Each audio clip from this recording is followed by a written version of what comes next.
Hello বন্ধুরা, তোমরা সবাই কেমন আছো? আশা করি ভালো আছো। আজকে আমি তোমাদের মাঝে আমার জীবনের সবচেয়ে নতুন একটা ব্লগ নিয়ে আসতে চলেছি। বরিশাল থেকে কীভাবে মঠবাড়িয়া যাওয়া যায় মাত্র 200 টাকায়। তো সেটা নিয়ে আজকে তোমাদের মাঝে একটা নতুন একটা ব্লগ তৈরি করতে যাচ্ছি। তোমরা আবার সাথে থাকো, কাছেই থাকো। তো আমি কিন্তু এখন আসছি বরিশাল রূপাতলি। এই হলো রূপাতলি গোল চত্বর। তা আমরা এখন আস্তে আস্তে বাস স্ট্যান্ডের ভিতরে ঢুকবো। এখান থেকে কিন্তু সব রুটে, দক্ষিণ অঞ্চলে সব রুটের বাস পাওয়া যায়। এবার আমি বাস স্ট্যান্ডে চলে যাচ্ছি। আমি এখন আছি কিন্তু রূপাতলি বাস স্ট্যান্ড। এখন আমরা এখান থেকে বাস ধরে যাবো মঠবাড়িতে। আর মঠবাড়ির সকল গাইডলাইন তোমাদের কাছে বলবো, শেয়ার করবো। আর তোমাদের সাথে এই হলো কিন্তু বরিশাল রূপাতলি বাস স্ট্যান্ড। হ্যাঁ, এখন আমি টিকিট কাটবো। কিন্তু আমি টিকিট কেটে ফেলেছি। এখন গাড়ি ছাড়তে 1টা বাজবে। আর মঠবাড়িয়া পৌঁছতে 3 ঘন্টা সময় লাগবে এখান থেকে। আপনারা যারা নতুন আসবেন অবশ্যই রূপাতলি থেকে আগের টিকিট কেটে তারপর টাইমটা জেনে নেবেন। আর এখন আপনাদের কাছে যেতে যেতে সবকিছু শেয়ার করবো, আমার সাথে থেকে। তো ফাইনালি কিন্তু আমি গাড়িতে উঠে পড়ছি। অবশেষে আমি বাসে উঠে ফেললাম। তো এখন বাস ছাড়তে কিন্তু দুপুর 1টা বাজবে। আর এখান থেকে 1টা ছাড়লে আপনার 3 ঘন্টা সময় পর মঠবাড়িয়া পৌঁছাবে। তো আর আমাকে যারা যারা ভালোবাসবেন সবাই একটা করে সাবস্ক্রাইব, একটা লাইক দিয়ে যাবেন। তো বন্ধুরা আমার সাথে থাকেন।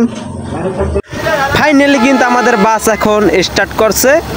আর এখন কিন্তু রানিং আছে। তবে এখন আমরা চলে আসছি কিন্তু বাংলাদেশের সবচেয়ে বড় ব্রিজ হচ্ছে গাবখান সেতু। এটা কিন্তু ঝালকাঠি জেলার অন্তর্ভুক্ত একটি ব্রিজ। এই ব্রিজের নিচ থেকে কিন্তু বিভিন্ন ধরনের লঞ্চ, বিভিন্ন জাহাজ, বিভিন্ন ট্রলার কিন্তু চলে যাচ্ছে।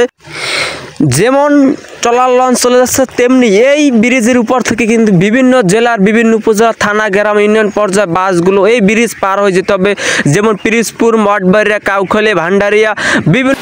এখন কিন্তু আমরা ইতিমধ্যে চলে আসলাম কিন্তু ভান্ডারিয়া। এটা কিন্তু ভান্ডারিয়া একটা সুন্দরতম একটা ব্রিজ। পাশে কিন্তু আরও একটা ব্রিজ আছে ভান্ডারের যে। এখন কিন্তু আমরা তুষখালী কাছাকাছি চলে আসছি। অবশেষে তুষখালী চলে আসলাম। অবশ্যই যাইয়ে দিয়ে গাড়ি রয়েছে 3টে, দাঁড়াই দিয়েছে বিএম, বিভিন্ন গাড়ি এক্সের জ্যামের মধ্যে পড়িয়া মোরা রইলাম দাঁড়াইয়া। এখন যাবো। এখন কিন্তু দেখতে পাইতেছেন গাড়ি শুধু শুশু করে জোরে চলতেছে। ওরে চলো সেই রকমের গাড়ি চালাচ্ছে ড্রাইভার সাহেব। ও পুরো স্পিড ড্রাইভার সাহেব, মনে হয় যেন প্লেন চালাতে যেন হানিপুর। অবশেষে কিন্তু আমরা ফাইনালি মঠবাড়িয়া চলে আসলাম। বন্ধুরা তোমরা সাথেই থাকো আমাদের কাছে। এখন কিন্তু আমরা সবচেয়ে সুন্দর যে একটা জায়গা আছে মঠবাড়িয়া উপজেলা পরিষদ, ওইখানে যাব। বাস থেকে নেমে ওইখানে যাব। এখন আমরা গাড়ি থেকে নামবো। অবশেষে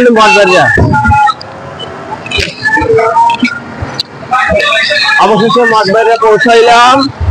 মাত্র 3 ঘন্টা সময় লাগবে। আর এখন কিন্তু মঠবাড়িয়ার যে সবচেয়ে সুন্দর দর্শনীয় স্থান মঠবাড়িয়া উপজেলা পরিষদ।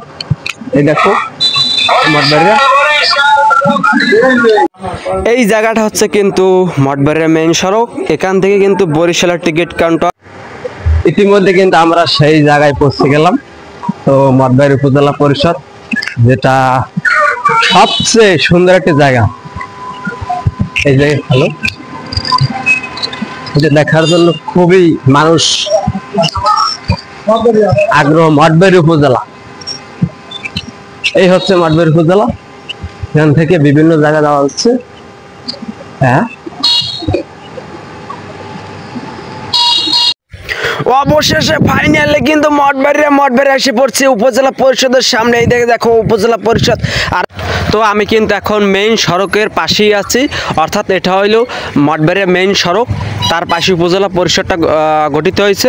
সেখানে কিন্তু বাস কাউন্টার আছে। এখান থেকে কিন্তু বিভিন্ন রুটের বাস যাওয়া আসা করে ঢাকা। তো আমরা কিন্তু এখন মঠবাড়িয়া যে 11টা ইউনিয়নের যে আছে, সেই 11টা ইউনিয়নের নাম কিন্তু এখানে দেওয়া আছে।